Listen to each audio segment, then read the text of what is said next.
Good morning, everybody. Thank you. I'm going to ask for a favor. Since this is a women's group, nothing against you that I'm presenting to, Matt. I'm going to ask Joanna to introduce me. So just do whatever, and then I'll come in. And just so you understand, this is a rough first draft. Just so we're all aware. I was putting the last touches on the slides this morning. I know I need to put some pictures in and those kind of things, but I appreciate you guys for letting me kind of get this up on its feet. And by having this morning, you absolutely forced me to start thinking about this in a lot more detail. So I'm like, I have it all in my head. It's all good. And then I'm writing it down like, oh. So I haven't timed it. I don't know how long it is.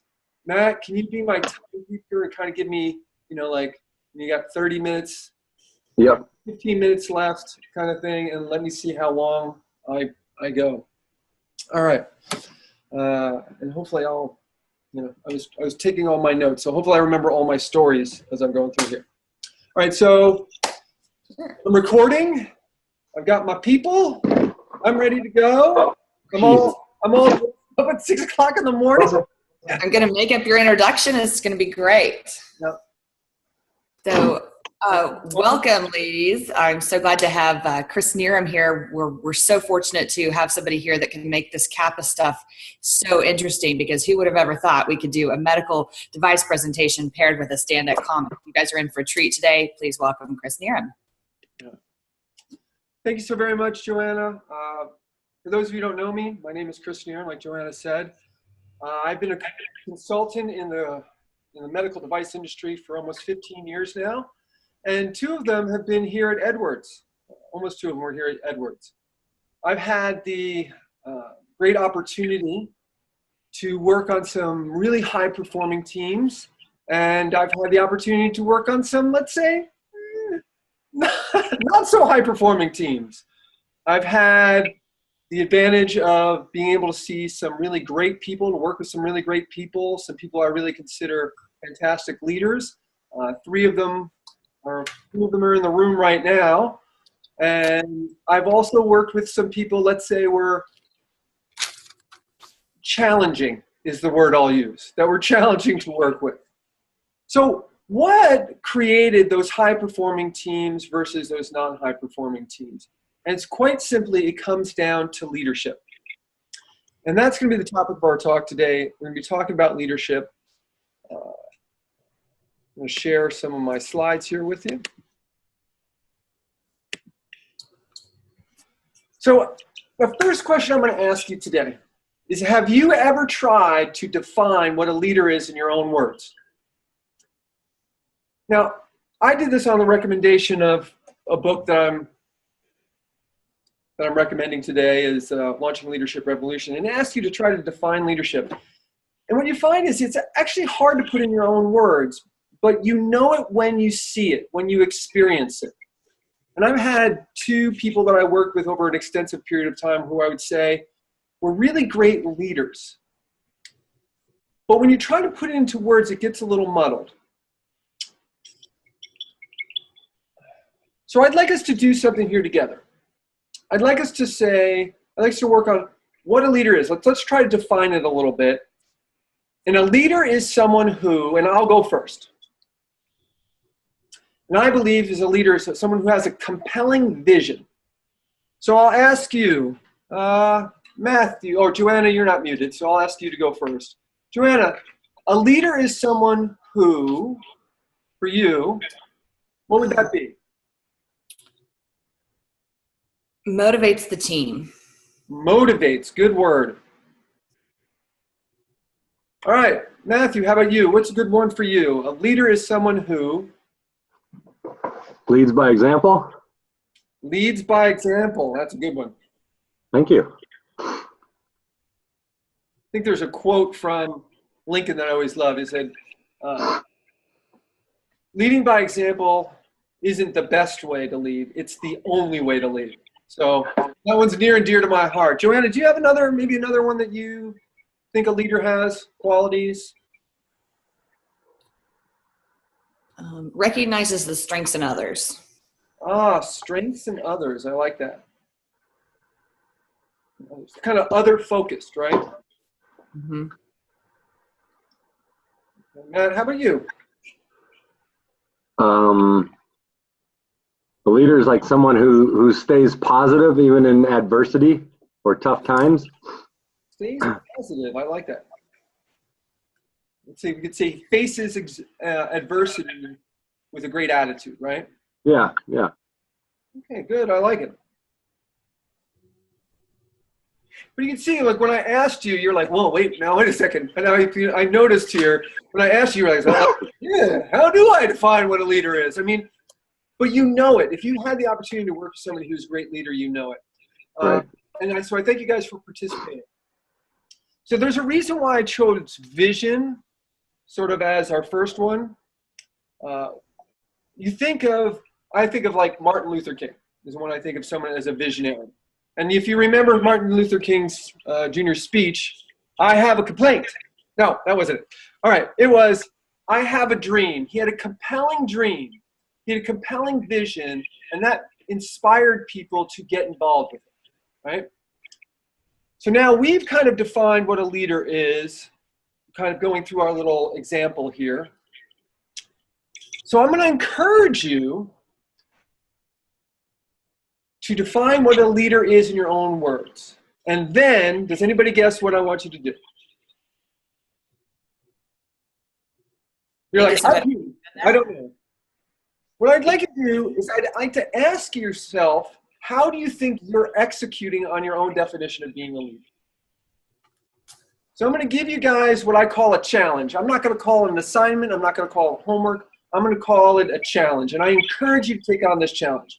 I would like you to define leadership in your own words. Now, if I had my full-day workshop, I would be able to go this in detail. But since we're limited on time, I'm going to do this as kind of a challenge for you to do today or this week. Define leadership in your own words. Ask yourself how well you're doing per your definition. Like, am I staying positive, Matthew, in adversity? Right? Am I motivating people, Joanna? Am I leading by example? Right? Am I seeing the strengths in others? The other thing I'm going to challenge you to do is to post your definition. Put it up in your office so you can look at it. And then ask others. Now, this is the one that's a challenge, is ask others. Feedback is one of those really important things you want to get. Ask others to give you feedback on your leadership. Ask them on a scale of 1 to 10, how would you rate my leadership? And anything less than a 10, I want you to give a follow-up. And that follow-up is going to be, well, if they say, let's say an 8, you're going to say, well, what would it take to make it a 10? And then I'd like you, finally, to email me your definition. Or you could post it on my Facebook page that I have with my partners, Choice is Your Superpower. Kind of get people out there knowing what you're doing with leadership. All right. So I'd like to really kind of talk about vision and how important it is. Now, I used to work in the Partners Building at Edwards. How many people have been in the Partners Building in Edwards? Okay. Most of you have. Now there's an entrance by, you know the entrance by the volleyball court? Well, when I signed on my contract, I used to go through that entrance. You walk through the entrance, and does anybody know what's on the right, like on the left-hand side on the wall, right where you walk in? Well, I'll tell you where it is. It's the Edwards Vision. And I'm going to tell you that every morning when I came in, I would stand there and I would read the vision. Now, most of you are going to be familiar with this vision.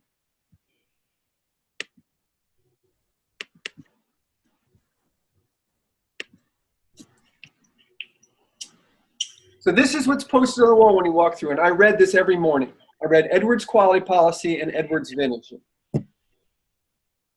And there's a reason I did this. It's because I wanted to make sure that I was focused when I came in on what I was doing. And I was there to help with improving the quality system. And that's why these two words kind of jumped out, or these two sentences jumped out at me. We're committed to maintaining an effective quality system which complies with the regulations we follow. So that's one of the things that I was helping work on. And the other thing that I really loved about Edwards Quality Vision was It says, Edwards is a company where every employee believes and behaves according to the principle, I'm responsible for the quality and value of my work. Now, if you've been in my CAPA training, or if you've been in the NCR training, you'll know that I put this in there. This is one of those things. I think it's important to focus. Now, if people actually owned these two statements, there would be a really great culture here. And the one where I'm responsible for the quality and value of my work was one that really resonated with me. So every morning I read this. Now, I would walk up to my cube, and you would find something else that was posted on my cube. And there was two quotes here that I had on my cube. People are most effective and successful when they have an empowering, exciting, positive, and encouraging environment where mistakes are accepted as long as they're learned from, where success is rewarded, and where processes make sense and get results. And that's from the book Launching a Leadership Revolution. The other one that I had was from John Wooden, and I love this quote. Success is a peace of mind, which is a direct result of self-satisfaction, knowing you made the effort to become the best of which you are capable. These are two great quotes for me, and I'm going to actually unpack this first quote from Launching a Leadership Revolution. Now, there's a reason why I did this. One, I want to make sure that I'm doing my best to create a positive and empowering and leading by example and staying positive in adversity, seeing the strength in others, which are all kind of in that quote up there from Launching a Leadership Revolution. Now, a little bit about my personality. Also on my cube, I had cartoons. So I'm going to share with one of the ones that I had posted on there. I wonder why man was put on earth. What's our purpose? Why are we here? Tiger food.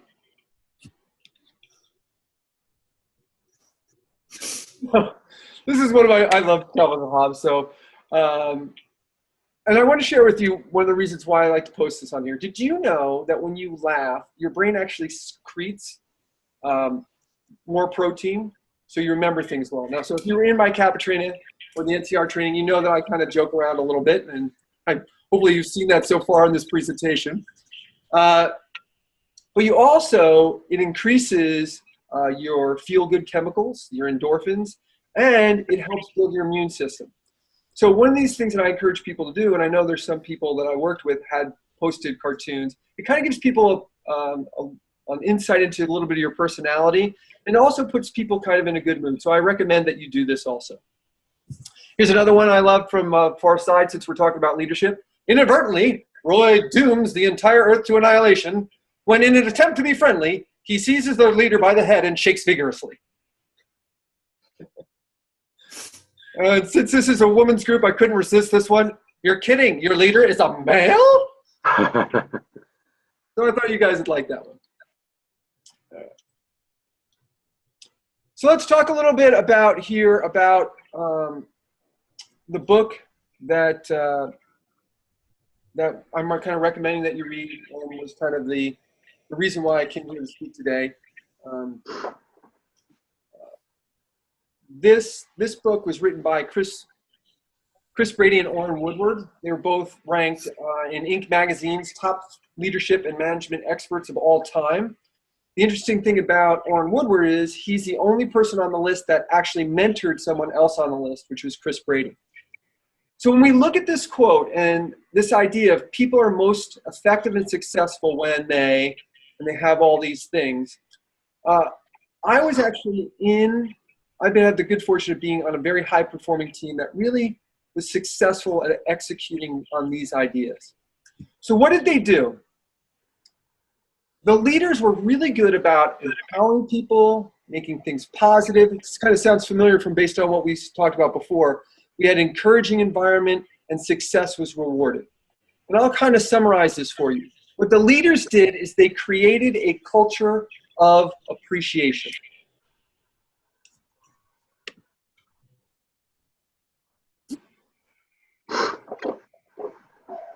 This, in my opinion, is an improvement opportunity here at Edwards. There's a lot of great things here at Edwards, but I think this could be something that could really help improve the culture here and create a really dynamic change. So I'm going to share with you a story about the experience I had at this high-performing team and what they did. They were really good about appreciation and rewarding success. And every month, we had a town hall meeting. And we had, that was easy buttons, right? So you remember those staples, you know, that was easy. So we had these, that was easy buttons. And we would nominate other people for that was easy button. So we had the team, and we'd go around and go, oh, you know, hey, Joanna, I really appreciate the work that you did for me. I'm nominating you for that was easy button. And we would do this in front of in a town hall meeting. So the first half of the meeting was kind of business. The second half was sort of this recognition.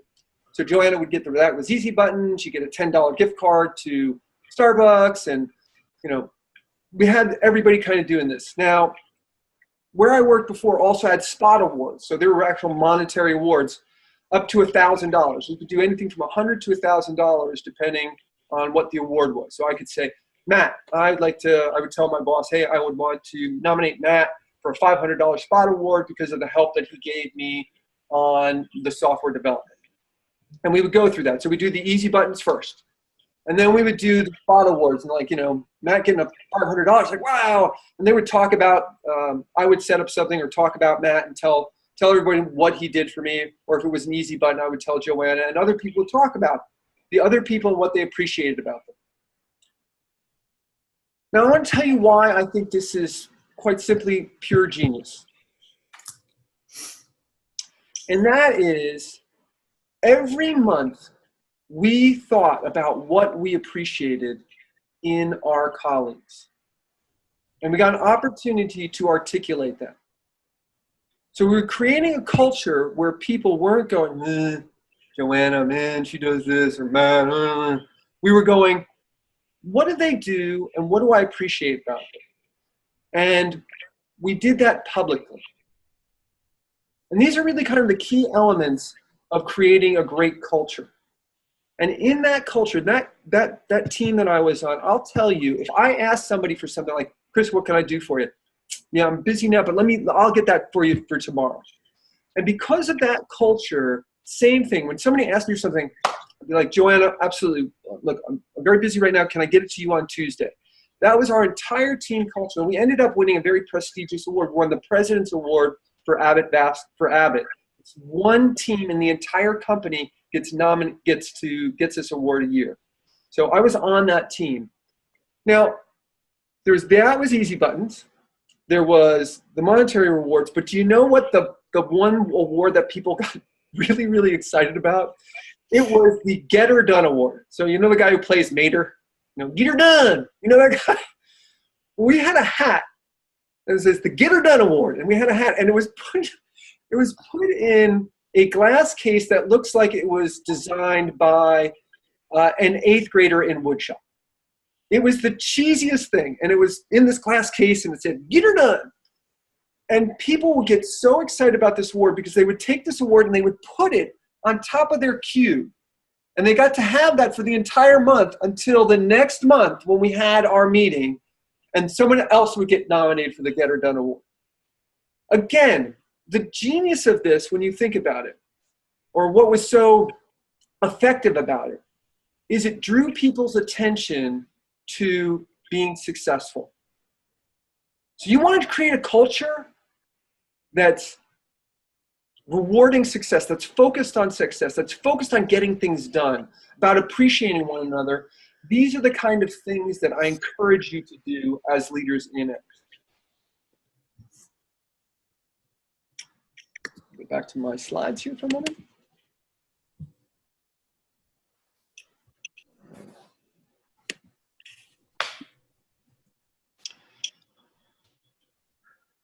Now, I know a lot of you guys, I believe, are familiar with this idea of above the line and below the line based on the training that you did with the Oz principle. And here's another piece to that. So one is appreciation, and the other one, as leaders, I'm going to highly recommend that, obviously, that you spend as little time below the line as possible. But there's one thing here for me that's missing. and that's complaining. Complaining to me at work is one of the most toxic things that you can do. And I'm going to try to do this as an example. So let's say Joanna, I, and Matt all work together. And Joanna gave a presentation. Let's just say it was not the greatest presentation in the world. You know, there was a lot in it that wasn't particularly great. So now Matt, I go over to Matt afterwards and I'm like, oh my God, Matt, were you in that presentation of Joanna's? Oh, don't waste the time. I cannot believe that. So here we are, we're complaining and we're saying, you know, here's the weird thing about complaining. Now, we talk about that. I'm like, oh my God, and did you see what she did the other day? Oh yeah, what about Bob? And there's this, Matt and I are now bonding over complaining, right? We're kind of, we're commiserating, we're doing that. We're spending that time below the line. And there's a real cost to being below the line. But now here's the reason why I think complaining is so toxic. So let's say Matt and I have a conflict, which sometimes happens. You know, we get into a kind of getting a little bit of conflict, we're rubbing each other the wrong way. And now Matt sees me and I'm now over there and I'm talking with Joanna and Joanna and I are laughing. We're doing this thing. What do you think Matt's thinking? Matt, you care to share? What might you be thinking? You're talking about me. Yes. Absolutely.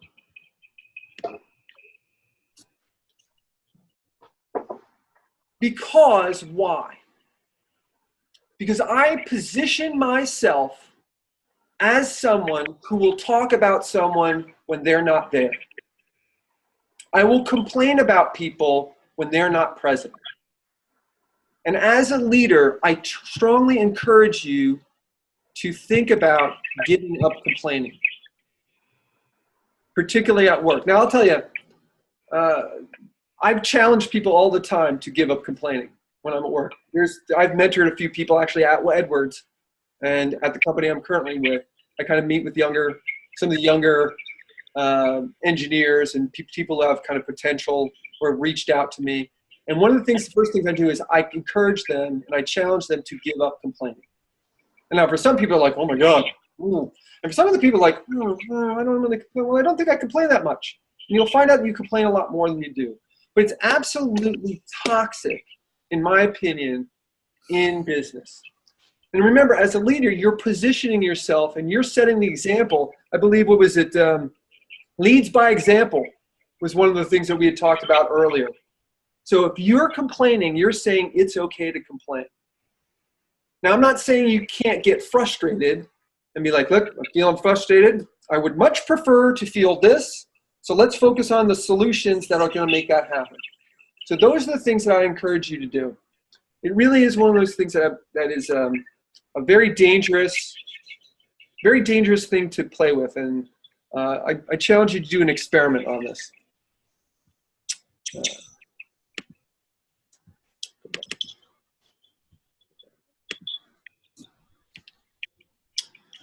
So complaints, a little comic here. Complaints. Complaints on how we handled our complaint. Ever had that? There's some people who complain about, they complain about everything. They'll complain about complaints, they'll complain how you handle the complaints. It's just kind of crazy. So again, it's a decision, by the way. It's a decision to give up blaming and complaining. And as a leader, I encourage you to make this decision. So again, going back to the book here, if you had a team and they all were effective and successful, do you think that would be a high-performing team? Yeah. So the question is really, how do you make these things happen? Another book that I'm going to recommend is Jack Canfield, The Success Principles. So that's kind of my 1-2 punch of books that I recommend. I have them both here. They're pretty well earmarked. You know, I've read them a number of times. I've gone through them. And I'd like to end here with a kind of a sentence I'd like you all to finish. If I were to take just 5% more responsibility for my leadership and effectiveness, I would, and what I'd like you guys to do is I'd like you to take a minute right now and to fill this out. Based on what I've spoken about today, I'd like you to fill this out. Say, I would, and what would you do? And I'll give you 2 minutes.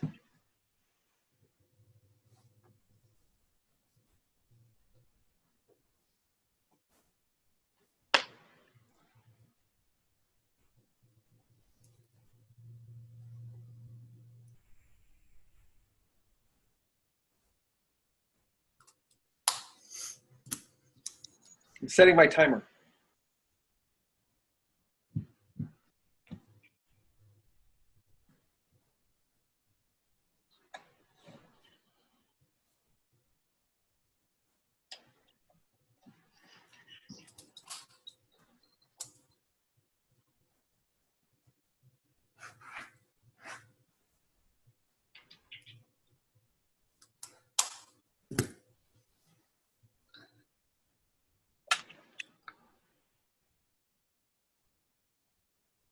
Joanne, are you finished?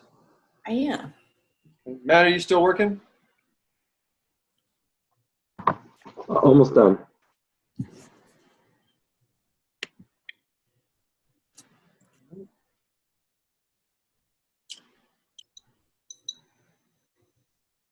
Kind of fun to think about leadership, isn't it, Joanna? Kind of. Yes, it's. You said it. We recognize it when we see it, but how much thought do we give?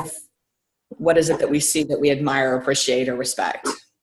Yeah. And how can we do that? Because it's hard to recognize leadership in yourself. Yeah, yeah, and that's what I kind of challenge you to do is look at that. Look at that. Matt, you finished? I'm finished. All right, great. What I'd like you to guys do now is I'd like you to partner up in twos if there's one extra person. So pick one person, then if there's one person left out, we'll either all partner with them or put them in a group of 3. So let's partner up in groups of 2. And what I'd like you to do is, Joanna, I'd like you to share with Matthew, and Matthew, you to share with Joanna what you just wrote down. So do that now. I'll give you another 2 minutes to go through that exercise. Who goes first, Joanna? You go first?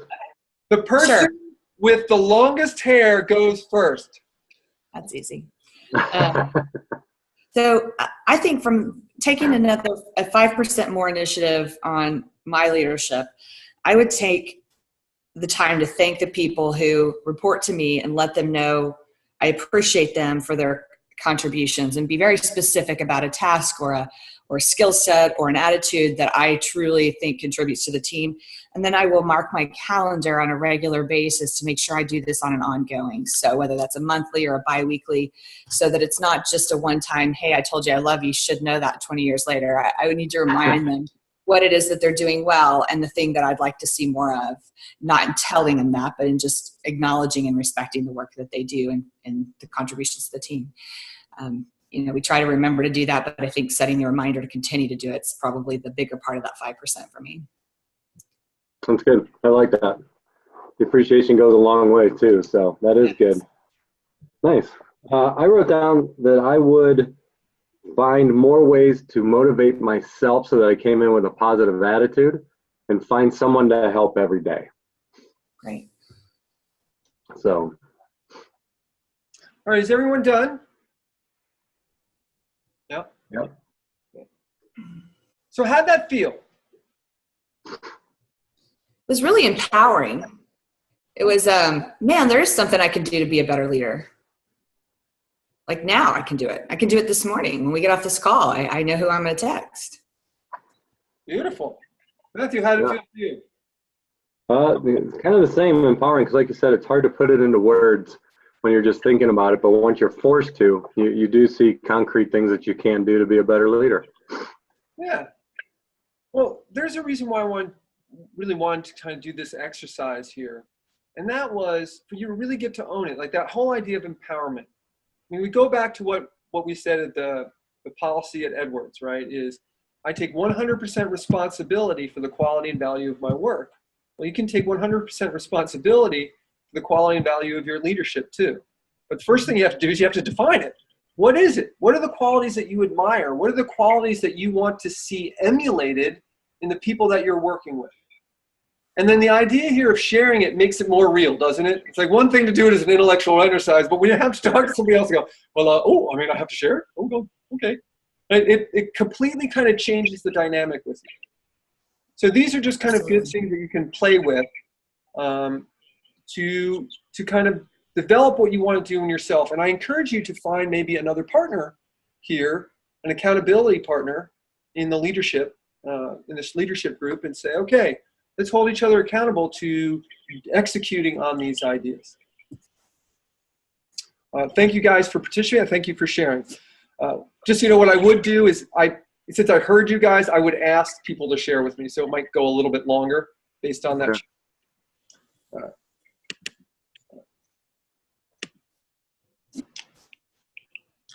So I started out with asking you guys to make a definition of leadership. Now, what that forced me to do is it forced me to think about, well, what is my definition of leadership? So this is my definition of leadership. A leader is someone who inspires, empowers, encourages, and helps people to become their best self in the achievement of a shared, compelling vision and goals. So that's my definition. I just got the goosebumps doing that one. Because it makes me think about, how do I do this for the people that I'm working with? How do I inspire them? How do I empower them? How do I encourage them? How do I help them to become their best self? I have to tell you, the leaders that I worked with, the bosses that I worked with, who I considered leaders, were really great about this.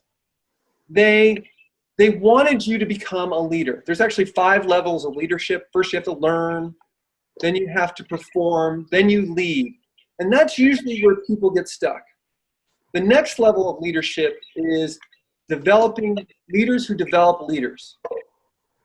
And that's where a lot of people get hung up. They get hung up in leading, but they don't want to let go enough to allow people to become leaders themselves. And the final level of influence for leaders, by the way, is developing developers of leaders. The boss that I had, they allowed us to lead in our own right. They gave us those opportunities, one, to make mistakes, to learn from the mistakes. They were there to mentor us. I remember I had the one woman I worked with where we won that award. And her thing was always, she always trusted us, but she verified. That's a Reaganism, by the way. So, trust, but verify. I trust you that you're going to do, but I'll verify. And she would ask, we'd be in the meetings, and she'd ask some pretty, pointed questions. And if you answer them, she'd go, great. Chris, you seem to be doing great. Just keep up the good work. If you need any help, please come to me. And one of the things I really learned from her was, I remember I got into an email. You ever get into those email chains and somebody misinterprets your email? Right? And they're like, well, you did this. And I'm like, how did this happen? I was just a simple email. And she says to me, she says, Chris, the person you're emailing with is 3 cubes down from you. Get up, go over, and talk to them. And if you can't figure out the problems or you can't resolve it, then come to me and I'll help you. So she empowered me to go and talk to someone and said, look, I'm here to help if you can't figure it out on your own. These are the things that leaders do. They enjoy other people stepping into leadership roles. And that's one of the things I'd like to encourage you to do also today, is determine who are the people that I want to lead and how do you help them become leaders? Because that's going to reflect on you and on your leadership and how well you're executing, because you're training them to be other leaders. So I've got 2 more challenges for you. And like I said, I'm not calling them assignments. I'm going to call them challenges. So what I'd like to do today is, after this presentation, after today, I should say, is I would like you to go out and genuinely appreciate 3 people that you're working with. I have to tell you, I have taken this heart. When I am at work and at home, I'm really everywhere. I genuinely try to appreciate. Now, the key thing here is genuine appreciation. Don't be like sarcastic, like, I really appreciate that. Don't do that. That is absolutely the worst thing you can do, because people don't like that. They want to be genuinely appreciated. I don't know if you share a story. When I was here at Edwards, I was working with someone, and we had a working relationship. We had been in a few meetings together. You know, not a great connection, I would say. We were just, we worked together. We were colleagues. Well, I worked by this woman, and she was always really well dressed. And it was something I noticed, and I wanted to appreciate that.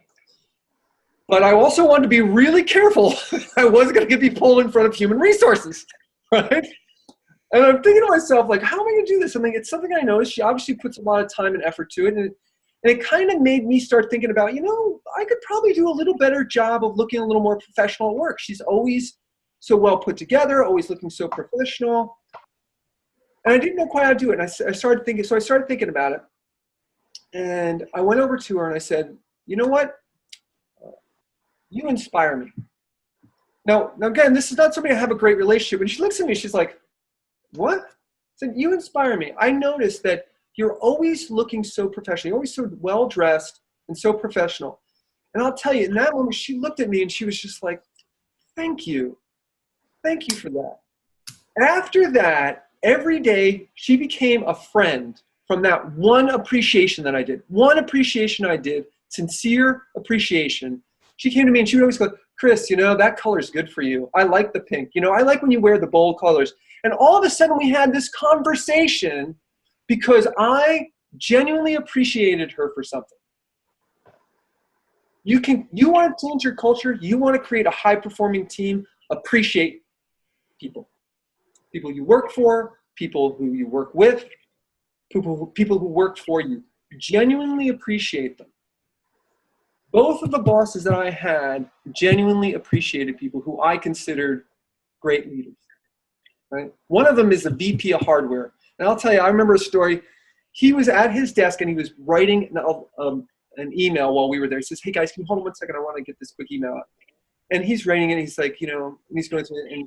And it was to an executive assistant from one of the other executives in the company. He's like, I'll just say, Susie, I would really appreciate it if you could get me this information. And the language he used was not like, hey, get this to me. It was, I would really appreciate if you get to it. It's kind of an important issue, so if you get to me by today, that would be really great. So he took that little extra time to think about his languaging and appreciating the person he's doing for. And I have taken that thought every time that I ask somebody for something. Hey, I use those terms. Like, I would really appreciate it if you could help me do this. So there's another one you can do. And the last challenge is, and this is probably the biggest challenge, is I challenge you to give up complaining for a week on everything. At work, at home, with your kids, traffic, all of it. I was in a car accident 2 years ago. It wasn't like I ended up in the hospital or anything, but as a consultant, I was out of work for 10 months. And let's just say I hadn't prepared to be out of work for 10 months, because when I'm not working, I'm not getting paid. And that accident almost bankrupted us. And there was a period there where I was a little bit of a woe is me kind of thing.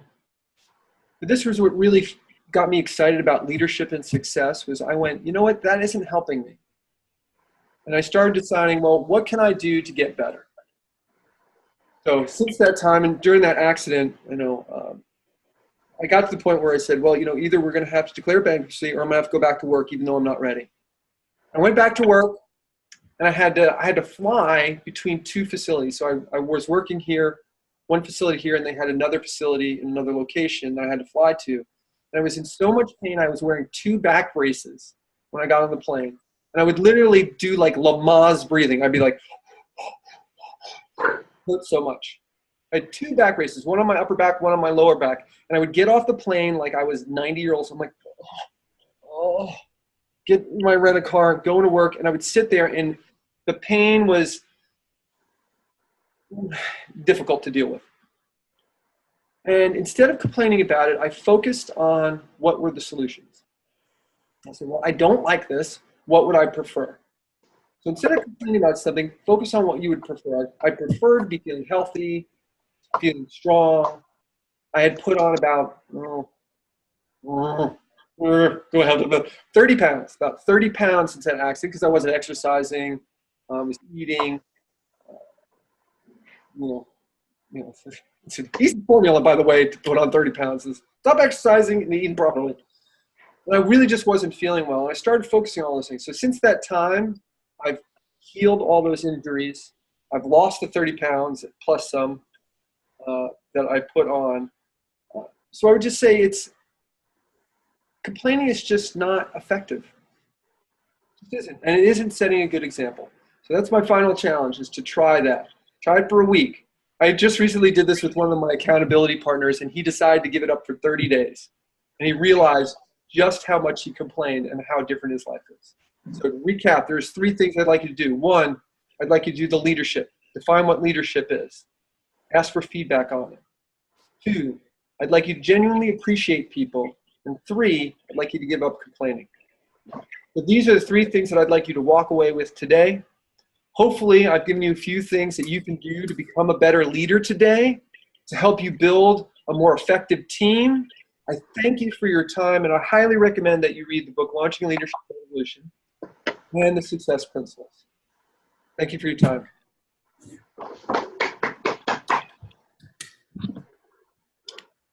All right. He's perfect. 39. I'll take it. Yeah. Did you know that, Chris? Have you done this in a 40-minute segment, or you just knew it? This is the first time I've done it. I got it all in my head, and I forgot some of my stories. My computer crashed this morning, and I lost some of the work that I had done. I was like, hey, what am I gonna do? You're going to need a little more time for the exercise when you're in a big group. That's the only thing. But otherwise, you nailed it. Yeah. I had that little spinning wheel of death on my PowerPoint. I'm like, oh crap. Looking at it, I got picked out my outfit. I set up my stuff for this morning, and then I went, still the spinning wheel of death. Force quit. Yeah, good power of a good intention, Chris. Yep. All right, so would you guys mind giving me some feedback, please? Sure. Tearing it apart, is that what you want? Yes. There you go. No, okay, so I'd I'll like start. I have something positive to say. I liked your slides that have the quotes. I don't know if you could see me on your screen, but I pulled my phone out and I took some screenshots of your slides. That's a sign in any audience that that's something they want to remember. You're gifted at this, obviously, the layout. If there was something different about the layout that drew me in a little bit, maybe it's because you had more than one on the screen. So I wasn't like, oh yeah, I've heard that one before, but I don't know what this one is. It kept me engaged a little longer. And their timing on them, maybe when you go back and look at this, the timing of how long you left that slide up was perfect, because after the first one, I realized I needed to screenshot it because I wasn't going to have time to really sit and write it all, which is good because if I'm writing what's on the screen, I'm not hearing you. So that worked really, really well for me. It kept me very attentive. And I love the exercises, getting us to do the work. I think the one thing there were 2 things that stood out to me that you would probably want to tweak a little bit. When you talked about, I've worked here at Edwards and I've worked with some great teams and I've worked with some not so great teams, I would be careful to say that those great teams were certainly somewhere else, or be sure that there's nobody in that room that was on one of your teams going, is that the team that we were on? Because we kind of sucked. I mean, just make sure that you've eliminated that worry or that chitter chatter in people's heads that was that around here, or is that why so-and-so's gone, or is that why we haven't seen, there's just, your head kind of spins in another place if people think you're talking about them or someone they know. Good point. That is a good point, Joanna. And then you said, I kind of recommend about the book. Now, there were other times that you used kind of as a gentle nudge that made more sense, but you absolutely recommend this book. So that kind of word worked in a couple other places, but not with the recommendation. It diminished the impact of how I know you feel about this book. And I love the wrap up, the 3 exercises, the recap, the what are you doing, reminding them what the exercise were, reminding them what the accountability on that was. I love when I leave a talk and I feel like I have homework, or I feel like if I were to walk out of the room and someone said, what did you get out of it? Repeat the last 3 things that were said. I know it's an effective talk.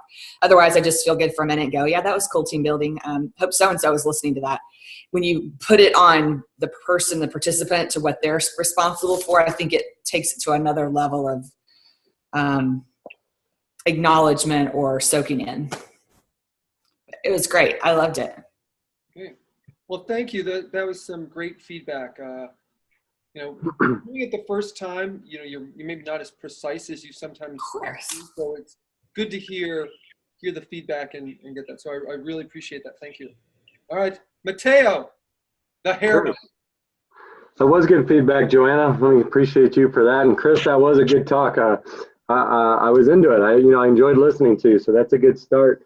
I'll just give you, there's a couple like slides. I know you're not done with your slides, but just so you know, like that John Wooden quote, I found it difficult to read. It was like white on somewhat of a black and white background. So maybe just something with the font or the background. But like Joanna said, I did like the 2 quotes because it's usually always one. I would just look at that. And then the other thing was when you did above and below the line and you put complaining on there, did you want that to be 0 dot complaining? Like yeah, this I was like, that's the first one. Yeah. Okay. 1A, right? So I was trying to do that one. So complaining. No, that's what I thought. So that was good. And then just at the end, there was that slide about your definition of a leadership. Just at the end, it was like sharing a compelling vision and goals. I think the plural and was off on them a little bit. So just look at the end of that again. Just as far as like grammatical changes on that, because it was something about vision was singular, but then you also put in goals. So I don't know, I find that stuff. I loved your stories. The stories were really good. Like I said, that's kind of what brought it all together. The stories were really good. And then like Joanna was saying with your slides, your transitions were really good. I don't know how you do that. You had the leadership book up there and then all the words, and then you hit it and then everything went away except for those really powerful words. So I like that. That's really good. Because it kind of looks busy, and then all of a sudden it's like clear. It's clarity, something to see. So that was an excellent use of your skills on PowerPoint there, my friend. I've been doing this a while, so I've got some little tricks to trade. Yeah, it was really good. Know how I did that? All I did, so that's why you have the black background, is I just blacked out all the words that I wanted to hide. So you put. I love that. So I had all the text, and then you just black that. You just create the font as black. So when I click, it goes to a font, and all those fonts are away, and those ones that are left over that are highlighted. Oh, interesting. Okay. Yeah, that was good. I click. So it's actually copies of the 3 same slides. I'll actually show it to you. Well, I'll let you finish, and then I'll show it to you. Yeah. No, that was really good. I enjoyed that. Because like I said, that takes like a big picture, whatever, and then just like, hey, this is the meat of it. So that was cool. That's actually one of the first times I've done that. That's the first time I did it, but it really focuses. Like, here's the thing. Yeah, it's visual clarity, which is really good. So, what else was there?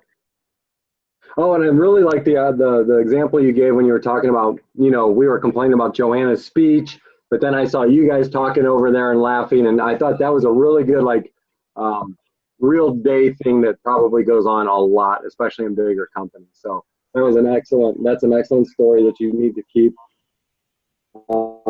Great recap into the challenges. I think that, like Joanna said, the challenges are good. It gets people thinking, like, what can I do now? So I really like that. And I'm glad I got the book, because I was looking at it at the back of it when you said the learn, perform, lead.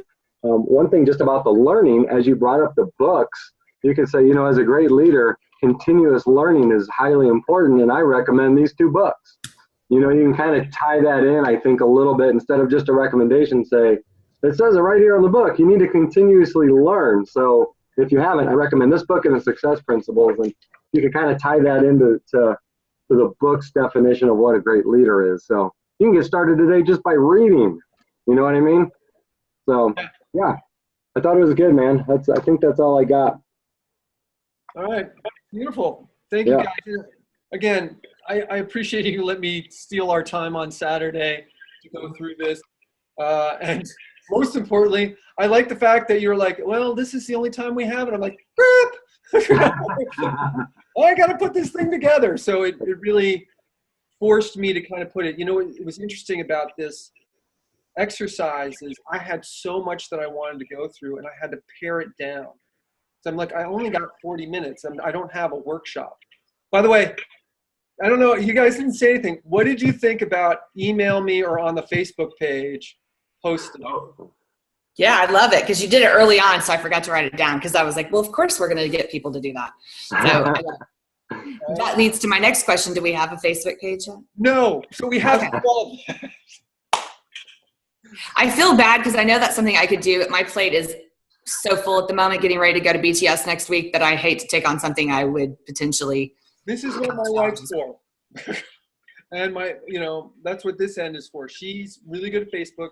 She can set things up and we can get these criteria. So, again, we've got full-time jobs. Well, from operations standpoint, it is best if one person keeps all that, linear. Yeah. So I think that's best for my wife. And then what we that was good. Post content. And we can post content. Hey, just gave a thing. Here's a great quote. How do you define a leader? Like that, those kind of pieces there. Yeah. When is this talk again? 3 weeks, I think. Okay. Well, I was just going to say I would not put that slide up there like that unless we do have the Facebook page available. Oh, I know. Okay.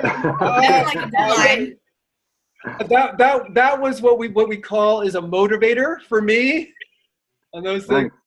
I want to make sure that we got it. Here, guys, I'm going to show you real quickly since you mentioned it. I'll share my screen again. So here's the little trick that you do. So instead of trying to animate within the slide, it can get very complex. What you do is you create, let me see if I get this. A little teaching moment here. So this is my base slide, and all I did was I worked on the transition. I have it fade between each slide. Okay. Is I deleted that. You can see I deleted the book out and what was on the top of the screen, that word. And then I used black font to take out the other things. So all it is when I click here and click to the next one, it focuses on those words. Right? So instead of trying to animate that within the one slide, you just create multiple slides of what you want to do, and you animate the transition. So if you look at how it works, it's there. It fades in between and then fades in between the next one. So it's 3 separate slides. I used to try to animate these in one slide, and it's much harder. Okay. And that's why my slide decks are so long, because I do the animation with the slides. Yeah, I like that. And then so you just erase the book for the second slide then, that book photo? You just delete it. Awesome. So if I went copy, let's see. All I did was copy it, and I went like this. Delete, delete, delete. And then I started blacking out. Gotcha. Nice. That's all I did. Yeah. You just saved it like that and threw it in as the next slide. And then it's just the next. That is the next slide. So you'll see it went from there. Sweet. Like that. So that's how you can draw attention to things, and it's a great visual. Let's put it like that. Yeah. It's a great way to play with it. And that's also how I this one I animated on the screen. Is all these are white boxes, and every time I click, it removes one of the boxes. That's what allows you to kind of focus people's attention on the thing. You put like Jack usually just puts up the whole thing, but I like people not reading ahead. Yeah. Yeah. So those are kind of things I toy with. So. Yeah, very good, man. All right. Well, look, thank you, guys. I'm going to go back and look at this and go, okay, what did I do? You did great. Yeah, that was really good. What else? Not bad for its first time up, but you know, I'm feeling good about it. I really, like I said, I really do appreciate that. Oh, I do want to say one thing, and I didn't write it down because so I'm sorry I didn't mention it earlier. And we've talked about this before. Moving your story up or adding a story that's relatable in the beginning. Mm-hmm.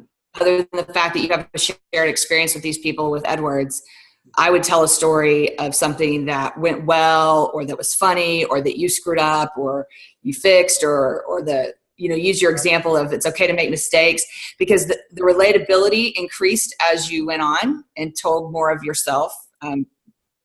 But since a small number of this group knows you, I think it'd be good to connect with the rest of them a little bit earlier on with something personal. Oh, no, that's good. You know, it's something I always tell people to do, and I didn't have a story. Only reason I even know that is you guys have taught me that. Yeah. Which, speaking of, and I know we need to wrap up because I actually even have to get to work. So I have a 100-day mission that I'm starting today. Nice. 100 days, 100 people, $100. I will build one house by my birthday. So if I could get 100 people to donate $100 or pledge $100, even if it ends up getting, you know, paid a little longer later, if it's not today. But I'm looking to find one person every day for the next 100 days to help me get that house built. Oh, that's awesome. What a great idea. I pledge 100. Where do I put my $100? I'll send you the link. Yeah, do it. I love that, Joanna. I love that. That is awesome. How else? I mean, I had to chunk it down. How do you raise $10,000? Okay. $100, 100 people. 100 days. The little thing is, you know, the little marker. I'm looking to get my goal. People love that kind of stuff. And I'll give people the dates that, like, you guys will be 2 and 3. Okay. You know, day 2 and day 3. Yeah. So. You can take the day off, Joanna. You just got 2. Yeah, exactly. Nice. That's awesome. I love that. Yeah, I gotta go sell some houses today, so I can go back to Nicaragua so I can see how this house gets built. Yeah. Nice. Beautiful. Nice. Well, good. We'll let you go. I know you got to get to work. And thanks, guys. And we're going to talk on Tuesday. Is that still the plan? That's still the plan. Every Tuesday? Is that what we're doing now? Well, do you want to move it to Tuesdays in general? Whatever works for you guys. I mean, this time of day is good for me during the week. I know it's, you guys, I don't know how much earlier you start, but I know this Tuesday I can make it because I don't leave for BTS until like 1 o'clock in the afternoon. So. Well, then let's do this Tuesday for sure. And then, that keeps me from having to skip a week, which we're all skipping Saturday. So. Yeah. Well, so we'll talk more on Tuesday, and you know, gentle reminder, because I'm said it to myself. Headshots and blurbs. Headshots and blurbs, and like, because I'm like, you know, made me think about like, I gotta get that together. But luckily, you know, I'm gonna ask my wife to help me. Ask her to like, hey, I need that jump blur. Can you get started on that for me? You. Yeah. Nice. It's hard to write about yourself. It is. It's really hard to write about yourself. Yeah.